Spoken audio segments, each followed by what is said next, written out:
भैया आप तो बोले कि होम साइंस बहुत इजी है, लेकिन आप ये क्या नौटंकी कर रहे हैं कि 26 चैप्टर होगा। ए भाई गुस्सा नहीं, गुस्सा नहीं, गुस्सा नहीं आओ, गुस्सा नहीं आओ। और ये दिल धड़क रही किसी के याद में। हम चाहेंगे कि मेरा दिल नहीं धड़के, तो क्या नहीं धड़केगा? दिल धड़कता है तो हार्मोन्स पे उस पर कंट्रोल होता है उस पे। तो क्या हम लोग को आप नहीं बता सकते हैं कि हार्मोन्स क्या होता है? तो बाबू अगर आपको हार्मोन्स के बारे में जानना है तो आपको समझना होगा ग्रंथि के बारे में, कि सबसे बड़ा ग्रंथि का नाम क्या है या सबसे बड़ी ग्रंथि क्या है। तो आपको जवाब देना है। ये क्या बोल रहे हैं भैया, शराब तराब की दिलों के कम हो जाते, मैं और तुम बस हो जाते।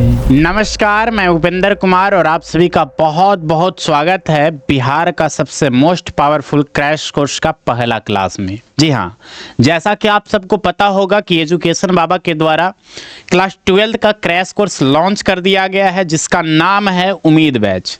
बिहार के बच्चों का एकलौता उम्मीद, आप सबका अपना उम्मीद बैच है ना। और आज हम लोग इसका होम साइंस का पहला क्लास लेकर के आए हैं, जिसमें हम आप सबको बताएंगे कि किस प्रकार से आपको होम साइंस अभी से पढ़ना चाहिए, है ना।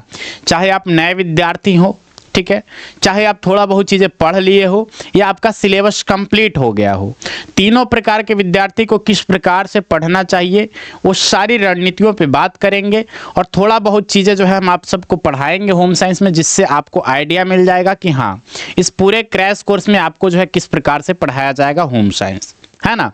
क्योंकि बाबू आप सबको पता होगा कि होम साइंस एक क्या है, तो स्कोरिंग सब्जेक्ट है और बहुत ही आसान सब्जेक्ट है ना। इसका सिलेबस उतना लंबा नहीं है। आप अगर हिस्ट्री ज्योग्राफी ये सब में जितना मेहनत करते हैं, उसका आधा मेहनत भी अगर यहाँ पे कर दिए ना हमारे साथ जुड़ करके, तो आपको अच्छा खासा जो है ना स्कोर मिल जाएगा। यहाँ से रिजल्ट को जो है ना अच्छा बनाने में आपको ये सब्जेक्ट सहायता करेगा, मदद करेगा। तो इसलिए आपको इसको इग्नोर नहीं करना है ना। तो चलिए शुरू करते हैं कि किस प्रकार से आपको पढ़ना है। देखिए, आप सबको पता होगा कि होम साइंस,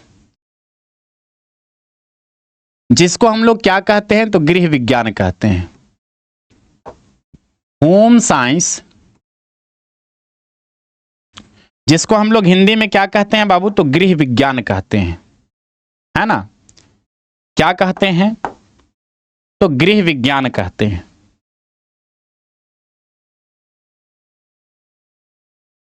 आपको पता होना चाहिए गृह मतलब क्या होता है, घर होता है, और विज्ञान मतलब तो जानते ही हैं कि विशेष जानकारी। यानी कि घर को चलाने के लिए जितना विशेष जानकारी चाहिए, उस सभी चीज़ों के बारे में हम लोग क्या करते हैं, तो गृह विज्ञान में पढ़ते हैं। चाहे वो जनन से संबंधित कोई ज्ञान हो, चाहे वो वस्त्र से संबंधित कोई ज्ञान हो कि वस्त्र को किस प्रकार से रखना चाहिए, किस प्रकार से जो है सुखाना चाहिए, कौन सा वस्त्र जो है लेना चाहिए, कौन सा वस्त्र किस मौसम में पहनना चाहिए, ये। उसके बाद चाहे हम लोग बात करें बाबू किसके बारे में, आपका जो है स्वच्छता के बारे में, कि किस प्रकार से व्यक्ति को स्वच्छ रहना चाहिए, साफ सफाई करना चाहिए, बचत किस प्रकार से करना चाहिए, सारी चीजें हम लोग क्या करते हैं, तो गृह विज्ञान यानी कि होम साइंस में पढ़ते हैं, है ना। तो कहीं ना कहीं ये जो ऐसा सब्जेक्ट है ना, जिसमें सारे सब्जेक्ट का आपका क्या होता है, तो छोटे छोटे बेसिक बेसिक जो चीजें हैं वो मिला हुआ रहता है। हालांकि ये सभी चीजें हम आपको बता चुके हैं, लेकिन फिर भी जो नए विद्यार्थी जुड़े हैं उनके लिए थोड़ा सा जो है ना एक्सप्लेन कर दे रहे हैं कि गृह विज्ञान आखिर होता क्या है, ताकि उनको जो है ना मोटा मोटी आइडिया लग जाए कि हाँ आखिर इस पूरे सब्जेक्ट में हम लोग को पढ़ना क्या है ना। तो समझ गए। आपको ये भी पता होगा बाबू क्या, कि आपका ये 70 अंक का होता है। यानी ऐसे तो कुल मिलाकर के आपका 100 यानी कि 100 अंक का ही होता है, लेकिन 30 अंक इसमें आपका क्या होता है, तो प्रैक्टिकल होता है ना। तो ये कितना अंक का होता है बाबू, थ्योरी का अगर हम लोग बात करें सिर्फ, तो इसका थ्योरी होता है जो आपको पढ़ाया जाता है, वो 70 अंक का होता है। बाकी 30 अंक आपको प्रैक्टिकल के रूप में स्कूल एवं कॉलेज से दिया जाता है ना। और मैं आपको बताऊं कि ये जो आपका 70 अंक है बाबू, ये जो आपको 70 अंक दिखाई दे रहा है ना, कि थ्योरी से जो है पूछा जाता है, ये पूरे होम साइंस से पूछा जाता है। इसका सिलेबस के बारे में अगर आपको बताएंगे तो पता चल ही जाएगा, हालांकि अभी सिर्फ डेमो दे रहे हैं, आपको बता रहे हैं, तो ज़्यादा हम लोग विस्तार से नहीं जानेंगे। ऐसे सिलेबस भी हम आपको बताएंगे जब आपका मतलब क्लास शुरू होगा ना तब। ये आपका पहला क्लास है ऐसे, ठीक है, डेमो के तौर पे, जिससे आपको आइडिया लगे कि हाँ किस प्रकार से आपको पढ़ाया जाएगा, है ना। हाँ, बाकी ये पहला क्लास इसलिए बाबू ये यूट्यूब पे हो रहा है। इसके बाद जो भी क्लास आएगा आपका एप्लीकेशन पे आएगा, तो जो भी बच्चे नहीं ज्वाइन किए हैं ज्वाइन कर लीजिएगा, आपको बहुत फ़ायदा होने वाला है, ठीक है। चलिए, ये तो समझ गए कि 70 अंक का होता है। दूसरी चीज़ें इसमें बाबू आपका टोटल 6 यूनिट है। कितना? 6 यूनिट है ना, जिसमें आपका पहला है शरीर क्रिया विज्ञान, इसमें आपका 2 चैप्टर आता है, ठीक है। इसी प्रकार से 6 यूनिट को मिला करके छोटा छोटा जो है ना, इसको चैप्टर में बांट दिया गया है। तो कुल जो है आपका कितना हो जाता है इसमें चैप्टर? तो 26 चैप्टर, एकदम छोटा छोटा चैप्टर है। 26 चैप्टर देख करके डर नहीं जाइएगा, ये नहीं बोलिएगा कि हाँ भैया आप तो बोले कि होम साइंस बहुत इजी है, लेकिन आप ये क्या नौटंकी कर रहे हैं कि 26 चैप्टर होगा। देखिए, अगर हम लोग यूनिट के हिसाब से बोलेंगे ना तो आपको बोलेंगे कि 6 ही चैप्टर है ना। लेकिन हम लोग एसबीपीडी बुक के अनुसार पढ़ते हैं बाबू, क्योंकि एनसीईआरटी बुक जो है ज़्यादा जगह पे अवेलेबल नहीं होता है, इसलिए हम लोग एसबीपीडी बुक से पढ़ते हैं। और उसको जो है ना बिहार बोर्ड फॉलो भी करता है, इसलिए हम लोग वही बुक से पढ़ेंगे, ठीक है ना। हाँ, तो उसके अनुसार आपका कितना है? तो 26 चैप्टर है, एकदम छोटा छोटा चैप्टर है। 2 से 3 दिन में एक एक चैप्टर समाप्त हो जाएगा अच्छे तरीके से, 1 से 2 दिन में मतलब बोल सकते हैं, है ना। तो बिल्कुल भी घबराना नहीं है, आराम से पढ़ते चलना है। अगर ये आप 26 चैप्टर को अच्छे तरीके से पढ़ लेते हैं तो आपका 70 में 70 अंक जो है ना आराम से आ जाएगा। क्लियर? हाँ, इसमें आपका पहला चैप्टर है बाबू जिसका नाम है शरीर क्रिया विज्ञान। क्या नाम है? शरीर क्रिया विज्ञान।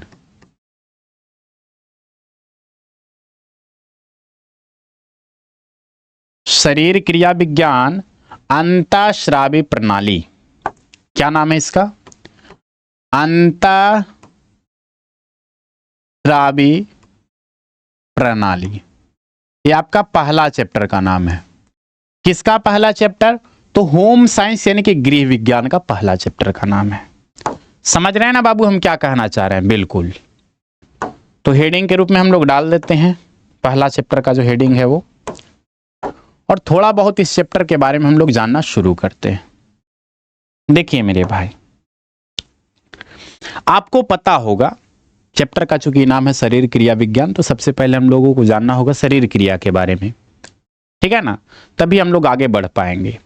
तो आपको पता होना चाहिए बाबू कि हमारे शरीर के अंदर विभिन्न प्रकार के अनेक प्रकार के जो है ना क्रियाएं होती रहती है। आप लोग कहेंगे कि भैया कौन कौन क्रिया होते रहता है? जैसे हम लोग क्या करते हैं तो दौड़ते हैं, ठीक है, दौड़ना होते रहता है, दौड़ना भी एक प्रकार का क्रिया है, ठीक है। अभी जैसे आप लोग पढ़ रहे हैं तो पढ़ना, टहलना, है ना। उसके बाद दिल का धड़कना बोल सकते हैं,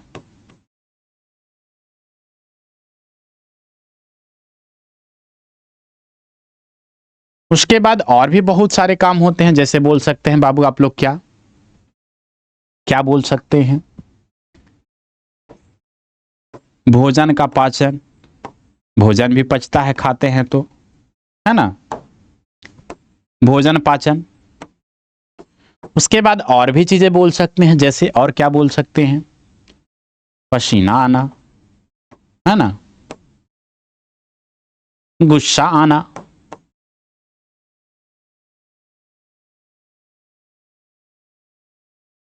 ये सब बाबू आपका क्या होता है? तो हमारे शरीर के अंदर विभिन्न प्रकार के काम होते रहते हैं, यानी अलग अलग काम होते रहते हैं। खाना भी लिख सकते हैं,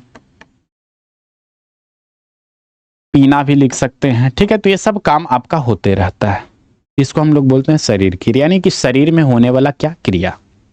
अब इसमें देखेंगे बाबू, अगर इसको आप लोग ध्यान से देखेंगे, एकदम गौर से देखेंगे, तो आपको पता चलेगा कि इसमें से कुछ काम जो है आपके इच्छा के अनुसार हो रहा है, कुछ काम जो है आपका क्या हो रहा है? तो इच्छा के अनुसार हो रहा है। आप लोग कहेंगे कि भैया इच्छा के अनुसार कौन काम हो रहा है हैं? तो देखिए, अगर हम लोग बात करें इच्छा के अनुसार तो आपको पता होगा कि जैसे खाते हैं, खाते कब है? जब हमारी इच्छा होती है कि नहीं हमको खाने का मन कर रहा है, ठीक है।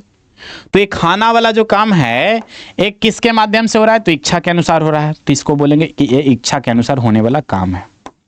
उसी प्रकार से खाते पीते हैं, पीना भी बोल सकते हैं कि इच्छा के अनुसार होता है। दौड़ना भी आपका क्या हो जाएगा? तो इच्छा के अनुसार होता है ना। उसके बाद टहलना भी बोल सकते हैं कि इच्छा के अनुसार होता है। उसके बाद और भी चीजें लिख सकते हैं बाबू, जैसे आपका बोल सकते हैं पीना, ये सब क्या है? तो आपका इच्छा के अनुसार होता है ना। ये सभी काम जो है आपका क्या हो रहा है? तो इच्छा के अनुसार हो रहा है। लेकिन कुछ काम को अगर हम लोग ध्यान से देखेंगे तो हमारी इच्छा के अनुसार नहीं होता है। जैसे दिल का धड़कना, अगर बताइए हम चाहेंगे कि मेरा दिल नहीं धड़के, तो क्या नहीं धड़केगा? बिल्कुल नहीं, धड़केगा। यानी कि ये जो है हमारा इच्छा के अनुसार नहीं होता है।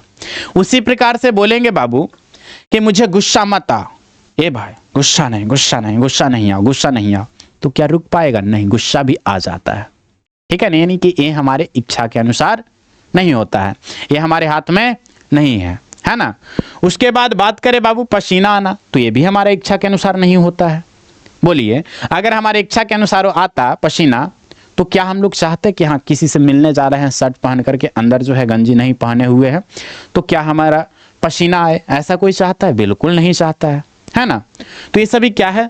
तो इच्छा के अनुसार नहीं होने वाली क्रिया है, यानी कि काम है। तो हम लोग लिख देते हैं यहां पे कि इच्छा के अनुसार, इच्छा के अनुसार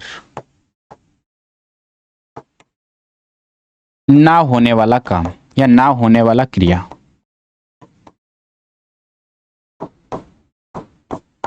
कौन कौन होता है बाबू? तो बोल सकते हैं दिल का धड़कना।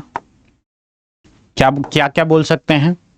तो दिल का धड़कना बोल सकते हैं, और ये दिल धड़क रही किसी के याद में, ठीक है ना। हाँ, तो पहला बोल सकते हैं दिल का धड़कना।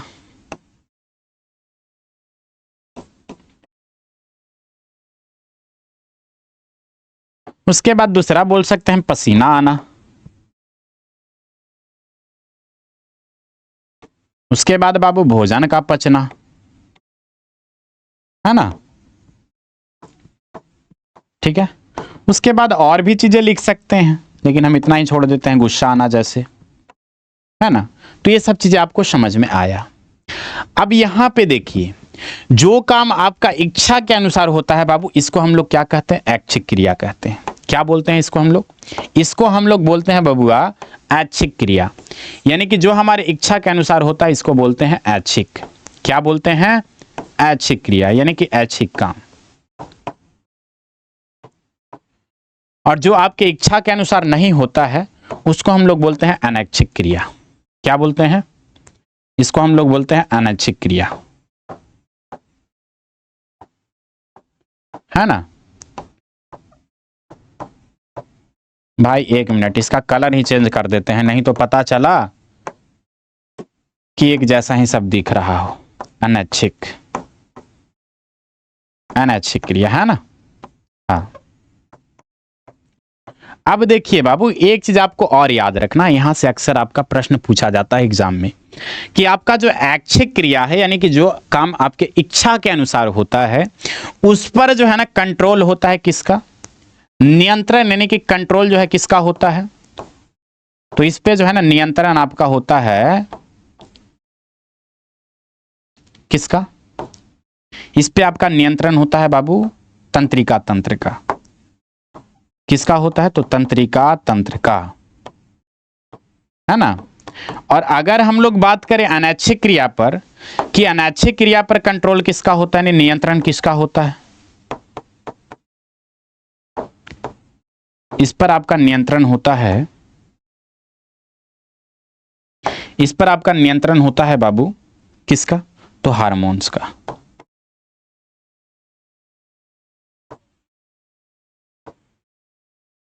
है ना। तो आपसे अक्सर ये प्रश्न पूछा जाएगा कि ऐच्छिक क्रिया पर किसका कंट्रोल होता है, किसका नियंत्रण होता है। तो आप सभी को जवाब देना है कि तंत्रिका तंत्रिका। और अनैच्छिक क्रिया जो हमारी इच्छा के अनुसार नहीं होता है उस पर कंट्रोल किसका होता है, तो हार्मोन्स का। जब यहां तक आपको बता दिए बाबू, तो आप सबके मन में एकदम जो है ना खलबली मच रहा होगा कि भैया दिल धड़कता है तो हार्मोन्स पे उस पर कंट्रोल होता है, उस पे, है ना। तो क्या हम लोग को आप नहीं बता सकते हैं कि हार्मोन्स क्या होता है। तो बाबू अगर आपको हार्मोन्स के बारे में जानना है तो आपको समझना होगा ग्रंथि के बारे में, जिसको ग्लैंड बोला जाता है इंग्लिश में। क्या बोला जाता है, ग्लैंड बोला जाता है। तो चलिए हम लोग क्या करते हैं, तो अब ग्रंथि के बारे में डिस्कस करते हैं कि आपका ग्रंथि क्या होता है ना। तो हम लोग हेडिंग में डालेंगे बहुत ही प्यार से ग्रंथि, जिसको हम लोग इंग्लिश में क्या कहते हैं, तो ग्लैंड कहते हैं। देखना ध्यान से तुम लोग। देखिए अगर हम लोग बात करें ग्रंथि का, तो इससे बाबू या तो आपका क्या होगा, एंजाइम निकलेगा, या तो हार्मोन्स निकलेगा। या तो एंजाइम निकलेगा, या तो इससे क्या होगा, तो हार्मोन्स निकलेगा, है ना। या तो इससे क्या निकलेगा, एंजाइम निकलेगा, या तो हार्मोन्स निकलेगा, है ना। हाँ, अब ध्यान देना है तुम लोग को कि जिस ग्रंथि से, एक मिनट इसको थोड़ा नीचे लिख देते हैं, है ना। क्या कर देते हैं, नीचे लिख देते हैं। बोलो किसी को आपत्ति कोई नहीं है ना जी, नीचे लिखेंगे तो नहीं होना चाहिए। क्या किसी को आपत्ति होगा, नहीं होगा। बहुत प्यारे दुलारे हम लोग हैं और तुम लोग भी हो, ठीक है। तो आपत्ति क्या होगा, कुछ नहीं होगा, है ना, कुछ नहीं होगा। तो क्या करते हैं, थोड़ा सा सजा करके लिख देते हैं बाबू। ये बाबू थोड़ा सा सजा करके लिख दे हो, लिख देते हैं, लिख देते हैं, है ना।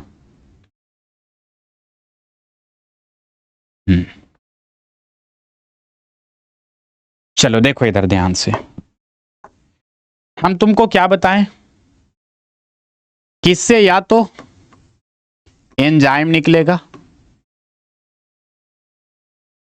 या तो इससे क्या होगा, तो हार्मोन्स निकलेगा। किससे, ग्रंथि से,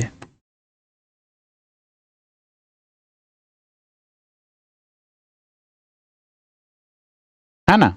हाँ, अब तुम लोग के मन में चलने लगा होगा खलबली। खलबली क्या चलने लगा होगा कि एक बात बताइए भाई, आप बोल रहे हैं दो चीज बोल रहे हैं कि या तो इससे एंजाइम निकलेगा, या तो इससे हार्मोन निकलेगा।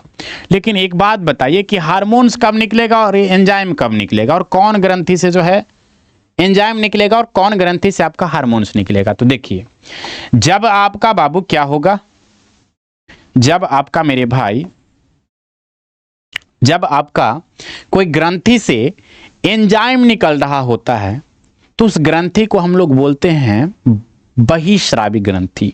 क्या बोलते हैं, उसको हम लोग नाम देते हैं बहिस्रावी ग्रंथि, है ना। क्या नाम देते हैं, बोलिए एक बार प्यार से, बहिस्रावी ग्रंथि,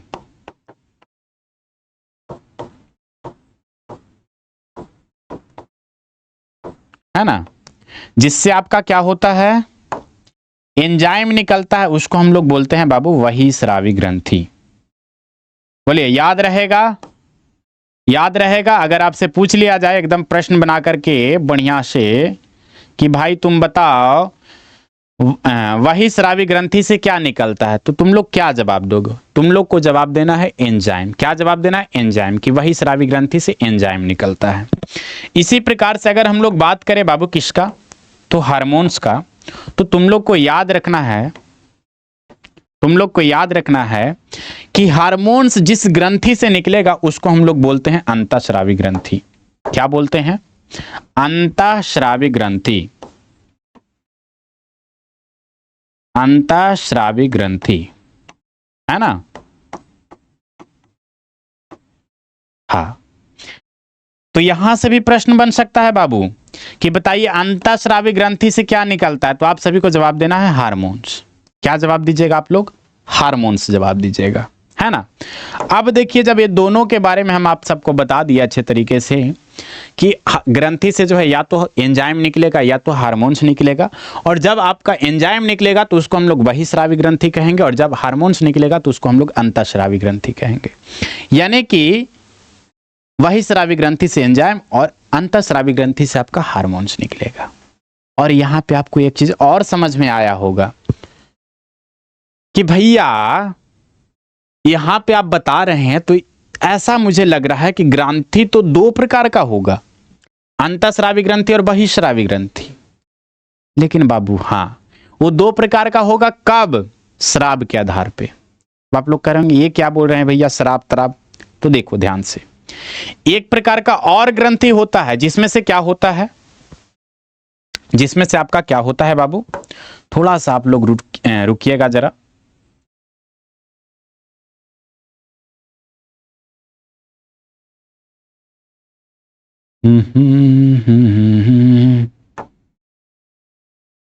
कि दर्द दिलों के कम हो जाते,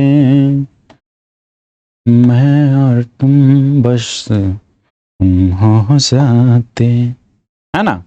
चलिए देखिए इधर, तीसरा एक प्रकार का आपका और ग्रंथि होता है जिससे क्या होता है, तो आपका एंजाइम भी निकलता है और हार्मोन भी निकलता है। एंजाइम प्लस हार्मोन्स दोनों इससे निकलता है ना। तो हम लोग बोलेंगे क्या बाबू, कि जिससे एंजाइम और हार्मोन्स दोनों निकलेगा उसको हम लोग बोल देंगे मिश्रित। क्या है, मिला जुला है, ठीक है ना। तो इसको इसलिए हम लोग नाम देते हैं क्या, मिश्रित ग्रंथि। इसको हम लोग क्या नाम देंगे बाबू, तो मिश्रित ग्रंथि, यानी कि जिससे दोनों निकलेगा उसको हम लोग मिश्रित ग्रंथि कहेंगे। तो बोलिए प्यार से लिख दें मिश्रित ग्रंथि, बिल्कुल लिख देते हैं। बहुत बढ़िया। अब देखो, अब तुम्हें हो रहा होगा कंफ्यूजन, क्या कि भैया एक बात बताइए, अगर हमसे पूछा जाएगा कि ग्रंथि के कितने प्रकार होते हैं तो क्या लिखेंगे। तो बाबू देखो, अगर तुम्हें पूछा जाए कि ग्रंथि के कितने प्रकार होते हैं तो आपको 3 जवाब देना है। लेकिन अगर पूछा जाए तुमसे कि स्राव के आधार पर ग्रंथि कितने प्रकार के होते हैं तो 2 जवाब देना है। या तो आपसे पूछा जाए कि ग्रंथि मुख्य रूप से कितने प्रकार के होते हैं तो आप सभी को 2 जवाब देना है। कौन कौन, ध्यान दीजिएगा। सबसे पहले ये आपका जो होता है बाबू, ये दोनों जो हम आपको बताएं, 1 मिनट, ये दोनों जो बताएं हम आपको, ये वाला और ये वाला, है ना। अगर पूछा जाए इसके बारे में तो बोलना है कि स्राव के आधार पर 2 प्रकार। ये क्या है, तो स्राव के आधार पे है कि किससे हार्मोन निकलेगा, किससे एंजाइम निकलेगा। स्राव के आधार पर 2 प्रकार का होगा, ठीक है। लेकिन सिर्फ ऐसे पूछ लिया जाए कि ग्रंथि के कितने प्रकार होंगे तो आप सबको क्या जवाब देना है, 3 प्रकार, है ना। तो यहां पे लिख देते हैं ग्रंथि 3 प्रकार के होते हैं,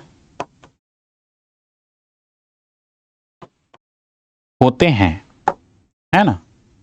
ग्रंथि कितने प्रकार के होते हैं, 3 प्रकार के होते हैं। लेकिन स्राव के आधार पे कितने प्रकार के होते हैं, तो 2 प्रकार के होते हैं, ठीक है। क्लियर रहेगा, समझ में आ गया अच्छी तरीके से यहां तक सभी चीजें, बहुत बढ़िया। स्राव के आधार पे कौन कौन होगा, तो वही स्रावी ग्रंथि होगा और अंतःस्रावी ग्रंथि होगा, ठीक है। उसके बाद ऐसे अगर ग्रंथि के 3 प्रकार में देखेंगे तो आपका अंतःस्रावी ग्रंथि हो जाएगा, वही स्रावी ग्रंथि हो जाएगा और मिश्रित ग्रंथि, तीनों हो जाएगा, ठीक है। हाँ, अब चलिए एक एक करके हम लोग जो है ना अंतःस्रावी ग्रंथि और एंजाइम के बारे में पढ़ना शुरू करते हैं। क्योंकि देखिए बाबू, चैप्टर का ही आपका नाम है क्या, शरीर क्रिया विज्ञान अंतःस्रावी प्रणाली, यानी कि मुख्य रूप से हम लोग को इस चैप्टर में अंतःस्रावी ग्रंथि के बारे में ही पढ़ना है ना। तो चलिए हम लोग अंतःस्रावी ग्रंथि के बारे में क्या कर लेते हैं, पढ़ लेते हैं कि अंतःस्रावी ग्रंथि आपका क्या होता है। जो तो हेडिंग में डालिए आप सभी लोग, हेडिंग में डालिए सभी लोग अंतःस्रावी ग्रंथि, अंतःस्रावी ग्रंथि। लेकिन एक बात बताते हैं, पहले हम लोग बहिस्रावी ग्रंथि के बारे में पढ़ लेते हैं ना, उसके बाद अंतःस्रावी ग्रंथि के बारे में पढ़ेंगे। क्योंकि बहिस्रावी ग्रंथि के बारे में तो ज्यादा चीजें पढ़ना है नहीं, सिर्फ इसका डिफिनेशन देख लेंगे, इसके बारे में जान लेंगे, इससे कौन कौन सा एंजाइम निकलता है उसके बारे में थोड़ा बहुत जान लेंगे, उसके बाद हो जाएगा। मुख्य रूप से तो इसमें हम लोग को अंतःस्रावी ग्रंथि के बारे में पढ़ना है, तो फिर अंतःस्रावी ग्रंथि के बारे में आराम से पढ़ते रहेंगे, है ना। तो पहले बहिःस्रावी ग्रंथि के बारे में देख लेते हैं। हेडिंग में डालिए आप सभी लोग बहिःस्रावी ग्रंथि।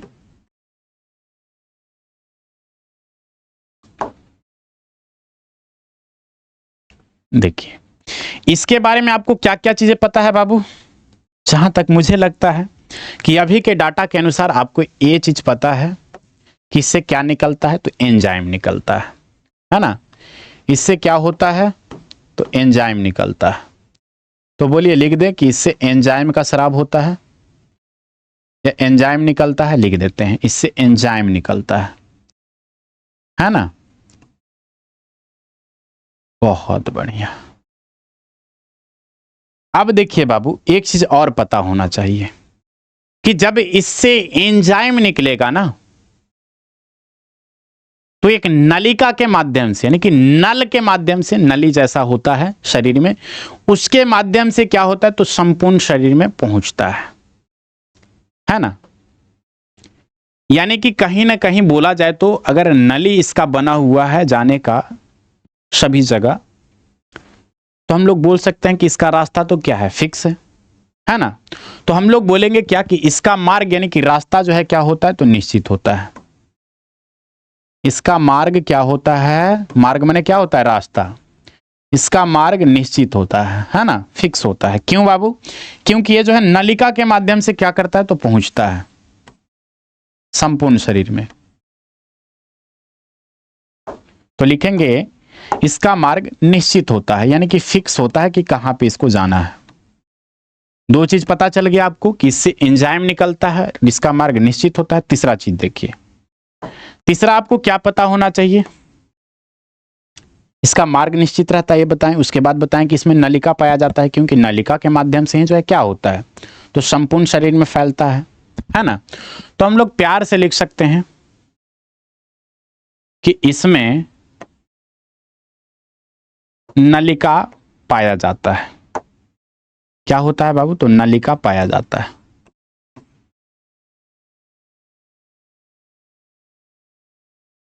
बहुत बढ़िया।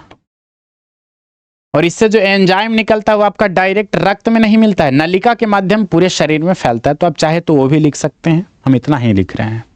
अब बात करें अगर हम लोग इसका उदाहरण का कि भाई कौन कौन जो है आपका बहिःस्रावी ग्रंथि है, तो थोड़ा ध्यान दीजिएगा। जैसे पसीना ग्रंथि होता है, जिससे पसीना निकलता है, तो ये आपका क्या हो जाएगा, पसीना ग्रंथि जो है आपका क्या हो जाएगा, बहिःस्रावी ग्रंथि हो जाएगा। उसके बाद लार ग्रंथि जो है आपका क्या हो जाएगा, तो बहिःस्रावी ग्रंथि हो जाएगा। इसी प्रकार से जो यकृत है आपका, यानी कि जिसको हम लोग लीवर बोलते हैं, यकृत जिसको लीवर बोलते हैं, ये भी आपका क्या है बाबू, तो बहिःस्रावी ग्रंथि है। ये सब आपका क्या है, तो बहिःस्रावी ग्रंथि है। ठीक है, बहुत बढ़िया।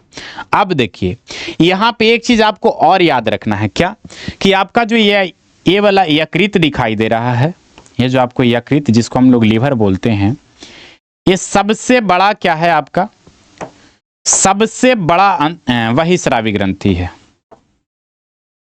सबसे बड़ा बहिःस्रावी ग्रंथि बोलिए या सबसे बड़ा ग्रंथि, सबसे बड़ा ग्रंथि यही है ना, सबसे बड़ा ग्रंथि।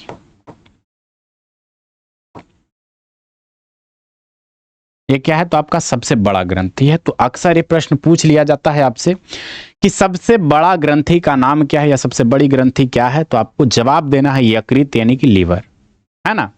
क्या जवाब देना है, यकृत यानी कि लीवर। क्लियर है बाबू, बहुत बढ़िया।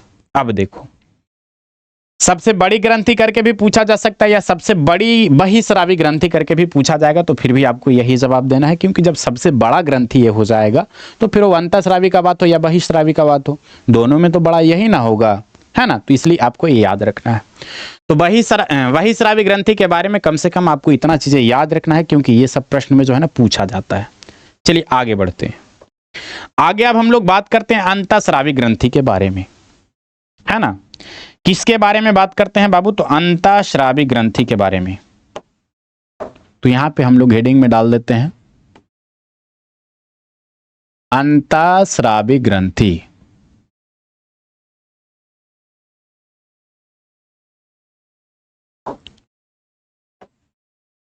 अंतःस्रावी ग्रंथि क्या होता है बाबू? तो ध्यान दीजिएगा आप लोग। सबसे पहले तो आपको पता ही है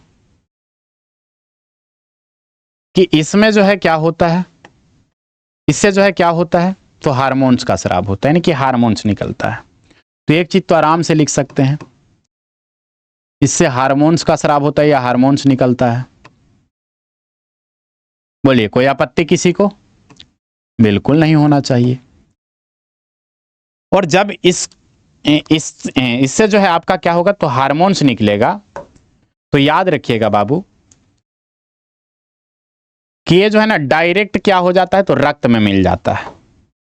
इसमें कोई नलिका उलिका नहीं पाया जाता है, ये डायरेक्ट जो है रक्त में मिल जाएगा और मिल करके संपूर्ण शरीर पे अपना जो है क्या करेगा, तो प्रभाव दिखाएगा। तो आप चाहे तो ये भी चीज लिख सकते हैं कि हार्मोन्स यानी कि अंतःस्रावी ग्रंथि से निकला हार्मोन सीधे जाकर के रक्त में मिल जाता है और रक्त के माध्यम से पूरे शरीर में फैल जाता है और अपना जो है प्रभाव दिखाता है ना। जैसे हम लोग को गुस्सा आ जाता है कभी कभी, ठीक है, कभी कभी उदास हो जाते हैं, तो ये सब हार्मोन्स का ही खेला है। कोई जो हमें पसंद आ जाता है तो किसका, तो हार्मोन्स का ही खेला है ना। तो बहुत ही मजेदार चीज है बाबू ये जानना, इसलिए आप लोग अच्छे तरीके से देखिए। तो जब हार्मोन्स निकलता है और निकल करके सीधे रक्त में मिलता है तो इसका तो मार्ग निश्चित नहीं होगा। तो हम लोग लिख देंगे कि इसका मार्ग निश्चित नहीं होता है, यानी कि इसका रास्ता जो है फिक्स नहीं होता है, इसका मार्ग निश्चित नहीं होता है। क्लियर है? हाँ। उसके बाद बाबू अगर हम लोग बात करें, अगर इसका मार्ग निश्चित नहीं है, जाहिर सा बात है, तो इसमें नलिका भी नहीं पाया जाता है क्योंकि डायरेक्ट रक्त में मिलता है, ठीक है। तो इसमें नलिका नहीं पाया जाता है, इस ये भी लिख सकते हैं, इसमें नलिका नहीं पाया जाता है।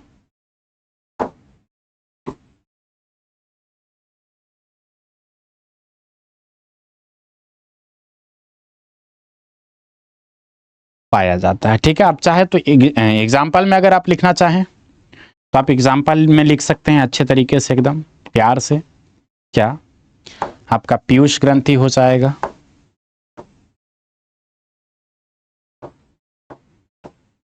पीयूष ग्रंथि आपका क्या है, तो अंतःस्रावी ग्रंथि है। उसके बाद और भी आप लोग लिख सकते हैं, क्या पीनियल ग्रंथि लिख सकते हैं। उसके बाद आप लोग और भी क्या लिख सकते हैं, तो अवटु ग्रंथि लिख सकते हैं, ठीक है ना। आप लोग प्राअवटु ग्रंथि लिख सकते हैं। ये सब आपका क्या है, ये सब आपका क्या है मेरे बाबू, ये सब आपका जो है ना अंतःस्रावी ग्रंथि है। ये सभी से जो है क्या होता है, तो हार्मोन्स निकलता है ना। तो यहां तक चीजें आपको समझ में आ गया। अब चलिए हम लोग इसके प्रकार के बारे में बात करते हैं। किसका? अंतःस्रावी ग्रंथि का जो प्रकार है ना, इसके बारे में हम लोग डिस्कस करते हैं कि आखिर अंतःस्रावी ग्रंथि का कितना प्रकार होता है, कई प्रकार का होता है, इसके बारे में हम लोग बात करते हैं। तो हेडिंग में डाल दीजिए अंतःस्रावी ग्रंथि के प्रकार। अंतःस्रावी ग्रंथि के प्रकार,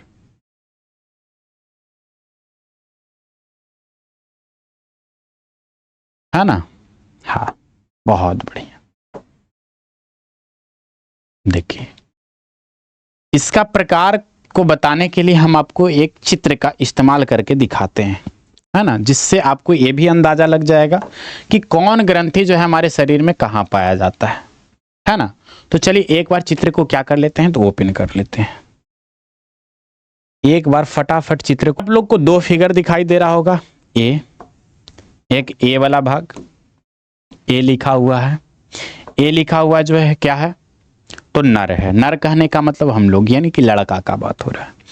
उसके बाद यहाँ पे बी लिखा हुआ है, जिसको मादा नाम दिया गया, यानी कि इधर जो आपका अंग है वो किसका है, मादा का है, यानी कि स्त्री का है, और इधर जो आपका अंग है वो किसका है, तो नर यानी कि पुरुष का है। भाई कितना जो है लोग क्या होते हैं, तो नर और मादा में कंफ्यूज हो जाते हैं। तो हम आपको बताना चाहेंगे कि नर मतलब पुरुष और मादा मतलब स्त्री, है ना। इस बात को आप लोग याद रखिएगा। अब देखिए बाबू ध्यान से, तो ये सब जो है ना अंतःस्रावी ग्रंथि ही लिखा हुआ है। देखिए चित्र में भी लिखा हुआ है कि मानव की अंतःस्रावी ग्रंथियां, है ना। कौन कौन होता है वो हम आपको बताते हैं। सबसे पहला आपका होता है पिनियल ग्रंथि, जो आपका मस्तिष्क में पाया जाता है, यानी कि ब्रेन में पाया जाता है ना। उसके बाद पीयूष ग्रंथि, पीयूष ग्रंथि भी आपका क्या होता है बाबू, तो मस्तिष्क यानी कि ब्रेन में ही पाया जाता है, चित्र में जैसा कि आप सबको दिखाई दे रहा होगा। उसके बाद आपका होता है हाइपोथैलेमस, है ना। क्या होता है, हाइपोथैलेमस होता है। उसके बाद आपका होता है अबटू ग्रंथि, जिसको हम लोग थायराइड ग्रंथि भी बोलते हैं। क्या बोलते हैं, थायराइड ग्रंथि बोलते हैं। और दूसरा होता है मतलब पहला, दूसरा, तीसरा, चौथा, पांचवा होता है आपका प्रअबटू ग्रंथि।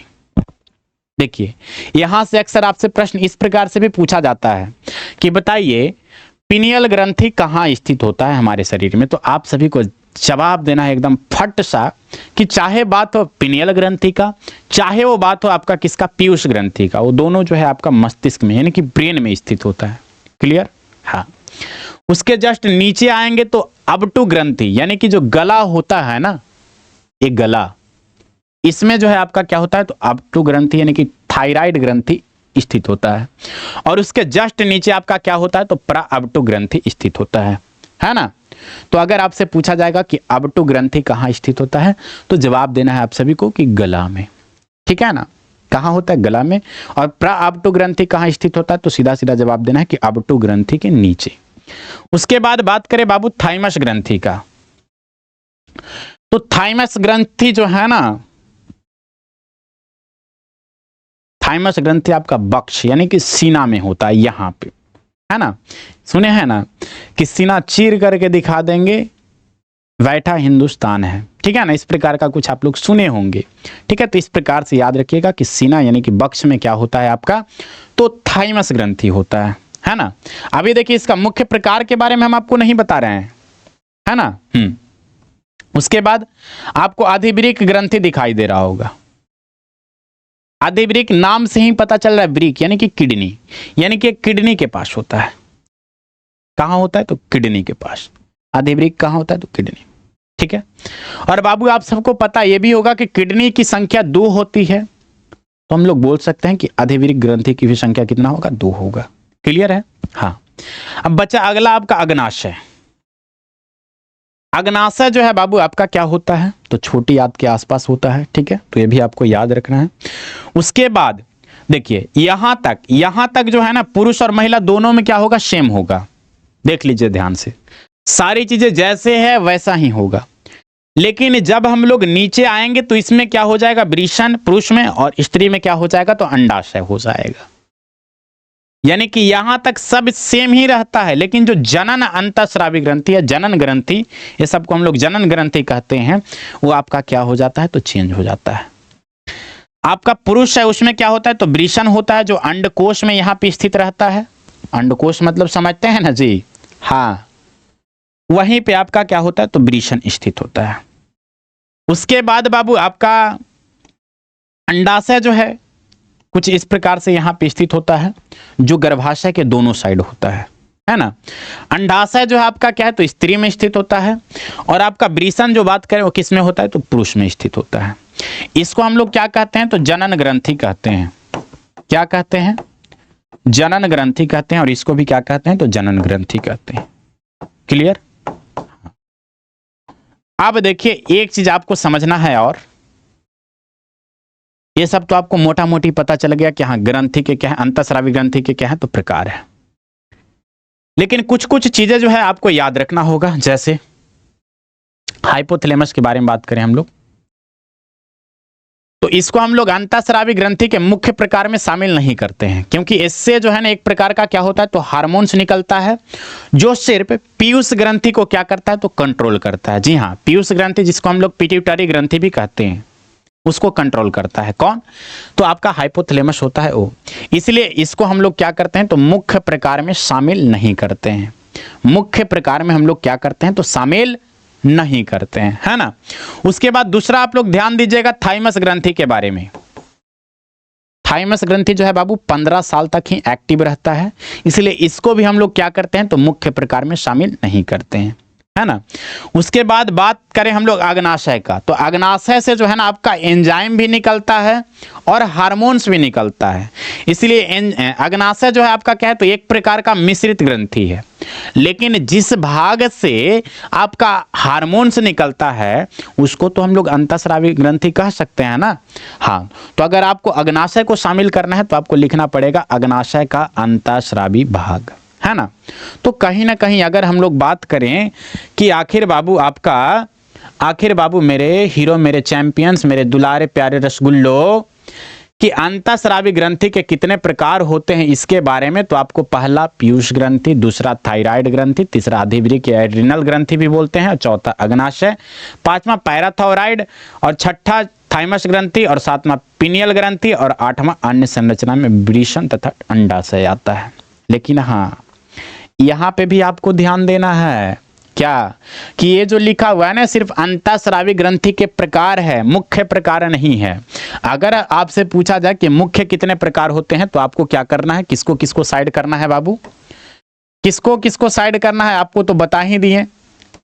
अगर आपको मुख्य प्रकार लिखना है तो सबसे पहले आप क्या करिए, नंबर 1 में आप लिखिए भाई 1 मिनट थोड़ा सा आप लोग है ना वेट करो, आपको थोड़ा सा वेट करना है और इस प्रकार से लिखना है। कौन कौन लिखना है चलो बताते हैं,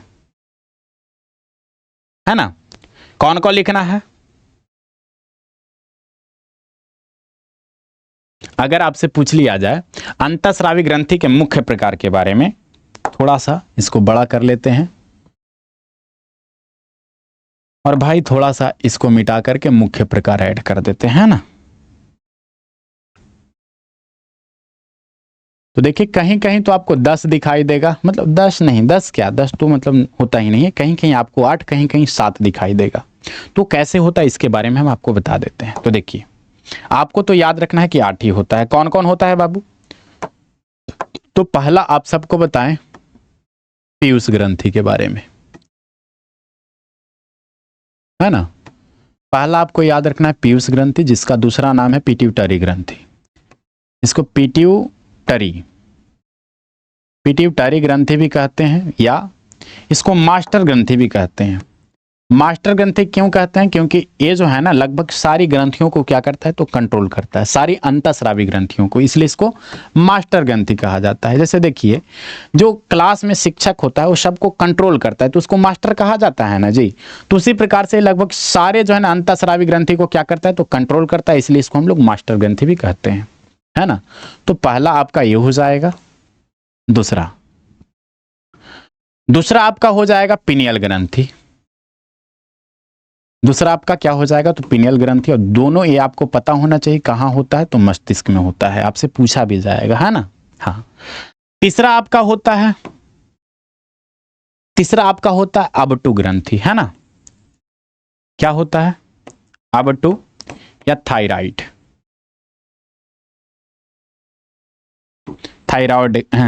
ग्रंथि, है ना।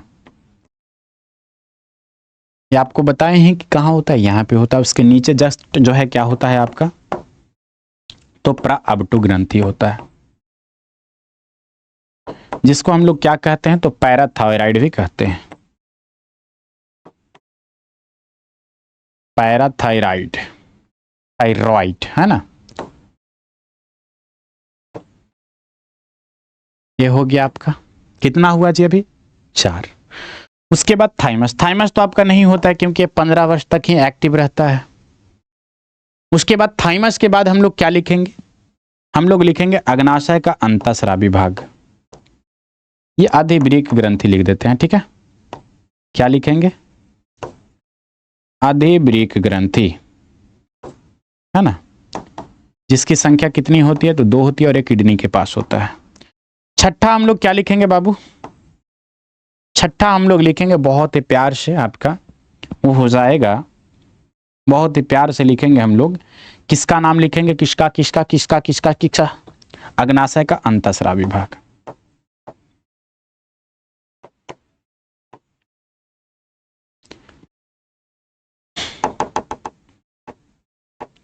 अग्न्याशय का अंतःस्रावी भाग है ना। और आपका सातवां क्या हो जाएगा? सातवां में आप चाहे तो जनन ग्रंथि लिख सकते हैं, अगर आपको 7 जवाब देना है तो, और अगर आपको 8 जवाब देना है तो आपको बोलना है वृषण, जो कि किस में पाया जाता है? तो पुरुषों में पाया जाता है। वृषण किस में पाया जाता है बाबू? पुरुषों में पाया जाता है ना। और इसको हम लोग जनन ग्रंथि भी कहते हैं। उसके बाद आपका महिला में क्या होता है? तो अंडाशय होता है। एक इसमें होता है तो महिला में होता है ना।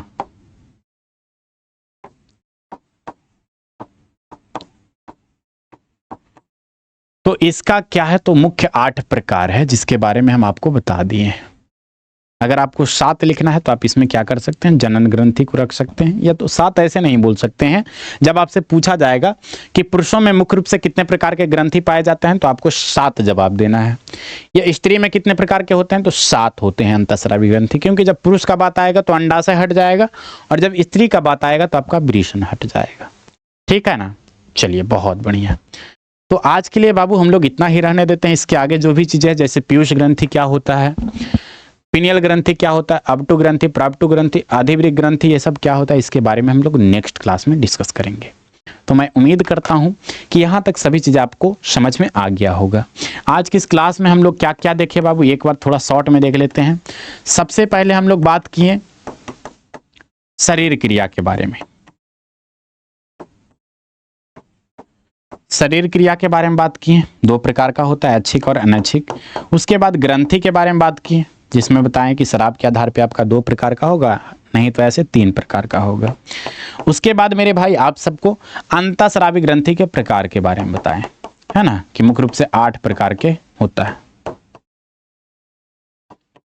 और एक चीज और याद रखना है आप सबको कि अंतःस्रावी जो ग्रंथियां हैं उस सभी को अगर हम लोग सम्मिलित कर देते हैं तो इसी को हम लोग क्या कहते हैं? तो अंतःस्रावी प्रणाली या अंतःस्रावी तंत्र कहते हैं। ठीक है ना। तो मैं उम्मीद करता हूं कि यहां तक सारी चीजें आप सबको अच्छे तरीके से समझ में आ गया होगा। अगर फिर भी कोई डाउट रह जाता है तो आप कमेंट सेक्शन में पूछ सकते हैं। ठीक है ना। और ये पहला क्लास था बाबू, इसलिए आपका यूट्यूब पे चल रहा है। इसके आगे जो भी क्लासेस होगा वो सारा आपका एप्लीकेशन पे होगा। ठीक है ना।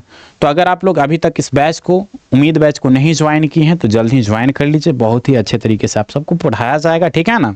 ये आपका नंबर है, व्हाट्सअप नंबर, इस पर कॉल या व्हाट्सअप जो भी करना चाहें कर करके आप बैच को ज्वाइन कर सकते हैं। अभी आपको डिस्काउंट भी मिल जाएगा, है ना। चलिए, अब बैच ज्वाइन करिए, पास कराने की गारंटी हमारी है, क्योंकि इतने अच्छे तरीके से आपके साथ मेहनत करेंगे। एकदम दिल से बोल रहे हैं मेरे भाई, इतना आपके लिए मेहनत करेंगे कि आपको जो है ना किसी भी प्रकार का कोई दिक्कत नहीं होगा। बस अपने आरएमडी भैया पे, अपने भैया पे एक बार भरोसा करिए और इस बैच को एक बार जरूर ज्वाइन करिए। ठीक है ना। चलिए, तो मिलते हैं आप सभी से नेक्स्ट क्लास में। तब तक के लिए आप सभी को जय हिंद, जय भारत।